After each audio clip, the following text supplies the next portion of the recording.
बताऊं कि मेरी हड्डियों से बने हुए शंख का जल अगर तुझे कोई चढ़ाएगा, मेरी हड्डियों से बना हुआ शंख तेरे पास कोई रखेगा तो मेरी तेरी शत्रुता बराबर रहेगी। और मैं उस घर में कभी भी शांति नहीं रहने दूंगा, उस घर में मैं कभी भी बरकत नहीं रहने दूंगा, उस घर में कभी भी तेरी कृपा में बरसने नहीं दूंगा। इसलिए कभी भी शिवलिंग पर शंख का प्रयोग नहीं किया जाता, कभी भी शिवलिंग के पास या शिव जी के पास में शंख नहीं रखा जाता। और हम तुम लोग उसी मंदिर में राम है, उसी मंदिर में श्याम है, उसी में दुर्गा है, उसी में काली है, उसी में भैरव है, उसी में शिव है, उसी में शिवलिंग है, उसी में शंख है। बोलो बताओ जी जो है या नहीं? सब कुछ एक ही मंदिर में। और देखो मंदिर में भी बड़ा विचित्र होता है आज के समय। माताएं क्या करेंगी, भगवान को रख लेंगी 200, कितने 200, और जब भोग लगाएंगे तो 4 ही मछली के दाने रखेंगे। देखो भगवान के संग भी क्या नाइंसाफी है। भगवान ने रख लिए 200 और जब भोग लगाने आए तो 4 मछली के दाने रखे। और दाने रखने के बाद में कहती है कि आओ भोग लगाओ मेरे प्रभु, रुचे रुचे भोग। भगवान कहते हैं कि भैया ये 4 मछली के दाने में तो हमें लड़ाई करवा के जाएगी। अब बता कालिया खवाऊं या भैरव खवाऊं या खुद खाऊं? दाने मछली के 4 देवता 200। क्या विचित्र प्रगति बनाई है लोगों ने। और आजकल तो मैया एक चीज और कहते हैं गुरुदेव हम इसलिए ज्यादा नहीं रखते, वो चेंटी लग जाती है।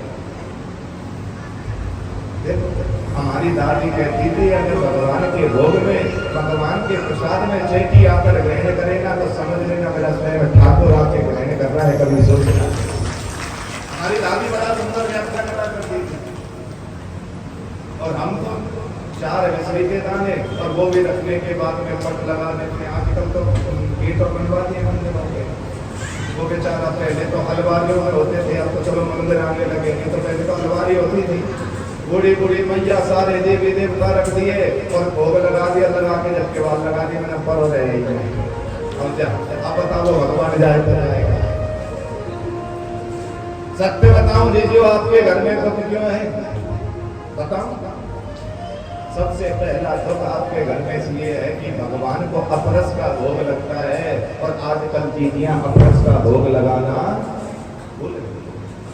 हमारे पितृ देवता, हमारे कुल देवता, हमारे इष्ट देवता, हमारे जो है प्रभु परमात्मा, ये सब अपरस का भोजन स्वीकार करते हैं। और उस अपरस का भोजन का भोग लगाना हम भूल गए। क्या है जानते हो अपरस किसे कहते हैं?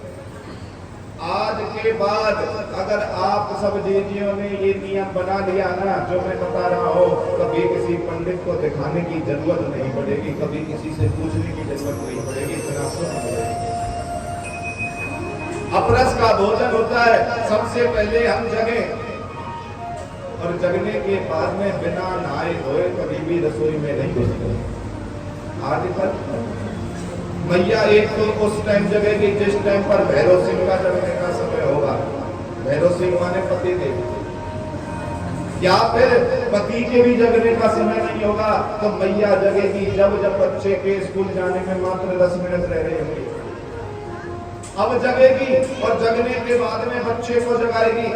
अब बच्चा बेचारा इधर उधर गर्दन हिलाएगा तो उसको कनपटी पे देगी जल्दी जग। अब उसमें बच्चे का क्या दोष है? अरे तू ही 10 मिनट पहले जगी है, बच्चे को कह रही अब जल्दी जगी।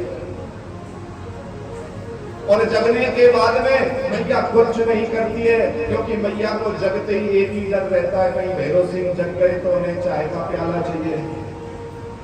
सबसे पहले जाएगी, मुंह भी नहीं धोएगी मैया, सबसे पहले जाते गैस को चालू करेगी और चाय रख देगी। सबसे पहला अपराध अग्नि देवता का, बिना नहाए धोए तो उन्हें अग्नि का आह्वान किया। और दूसरा अब जो है बात करते हैं हम कि खाना बनाते बनाते जो बातें करते हैं, खाना बनाते बनाते जो हम बात करते हैं ना, ये दूसरा अपराध है। क्योंकि खाना बनाते समय अगर तुम बोलोगे तो तुम्हारे बोलने से तुम्हारे मुख से धूप हो गया या श्वास के द्वारा जो कण है वो तुम्हारे भोजन में जाते हैं, वो भोजन घूंटा हो जाता है। क्या हो जाता है? और आजकल की चीजियों को एक रसोई के अलावा कहीं समय ही नहीं मिलता है। रसोई में भी जाएगी तो सबसे पहले उस फोन को उठाएगी। एक आजकल तो लीडे चल गए ना, ईयरफोन वगैरह ये चले हुए, वो लगाएगी और कहेगी मम्मी भिंडी की सब्जी बनाइए, बना ले भिंडी की सब्जी। मम्मी से बात करने का भी समय रसोई में मिलता है देखो, और मम्मियों को भी रसोई में मिलता है बेटी से बात करने का समय। क्या विचित्र लीला है।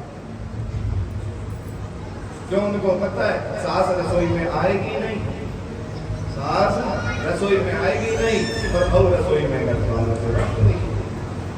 अरे खाना बनाते समय अगर तुम बोलोगे तो तुम्हारे मुख से कण जो है वो खाने में जाकर मिलते हैं, वो खाना झूठा हो जाता है। और तीसरा अपराध जो वो तो अपराध हर घर में हो रहा है, कभी भी खाना बनाते समय यानी कि भोजन बनाओ या प्रसाद तुम बनाओ, चाहे पितरों का बनाओ, ये जितनी बड़ी बुजुर्ग भैया बैठी है ना ये सब जानती है खाना बनाते समय खड़े होकर कभी खाना नहीं बनता, पर सबके घर में तो खड़े होकर ही भोजन बनता है। खड़े होकर कभी खाना नहीं बनता है। खड़े होकर खाना बनाओगे तो अन्य का अपमान करोगे, और अन्य का जब अपमान होगा तो वो दूषित खाना हो जाएगा, और जब वो दूषित खाना हो जाएगा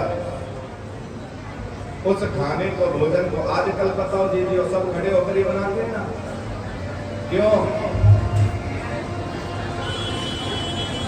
घुटने काम नहीं करते इसलिए, या दिखावा बढ़ गया। आज भी चले जाओ गांव में, आज भी चूल्हे पर बैठकर रोटी बनाई जाती है, पर हम तुमने खड़े होकर ध्यान रखना, कभी पितरों का श्राद्ध निकालो या ब्राह्मण भोजन कराओ, हमेशा बैठकर कर बनाना, कभी भी खड़े होकर मत बनाना।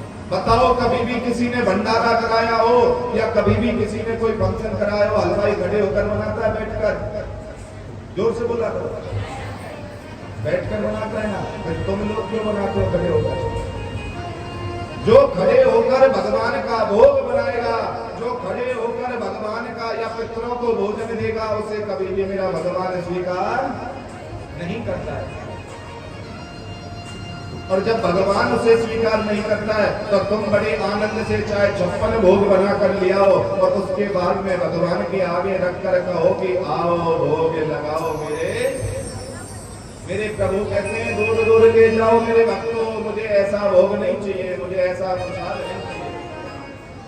और सोचो घर के मंदिर में या घर की अलमारी में 200 भगवान रखने के बाद भी भोजन ना दिया तो क्या वो रुकेंगे? तुम्हें कोई अपने घर बुलाए भोजन ना दे, कितने दिन रुक जाओगे आप? 2 दिन 4 दिन, उसके बाद तो भागे आओगे ना वहां से। उसी तरह भगवान फिर तुम्हारी प्रतिमा में नहीं रहते, जब उनको भोग नहीं मिलता है तो वो तुम्हें छोड़कर चले जाते हैं। फिर चाहे कितनी भक्ति करो, कितना भी भजन करो, कितने भी दीपक जलाओ, मेरा ठाकुर तुम्हारे पास नहीं आता, मेरा ठाकुर नहीं आता है तुम्हारे पास। इसीलिए चीजों आप सबसे कहता हूँ कभी भी भगवान का प्रसाद बनाओ, बैठकर बनाना, अपरस का भोजन बनाना। अपरस का भोजन बनाओगे तो मेरा गोविंद, मेरा बाबा उस भोजन को स्वीकार जरूर करेगा, और बगैर अपरस के भोजन बनाओगे तो उसे मेरा बाबा कभी भी स्वीकार नहीं करेगा। बोलो हरे हरे हरे हरे, संकट हरे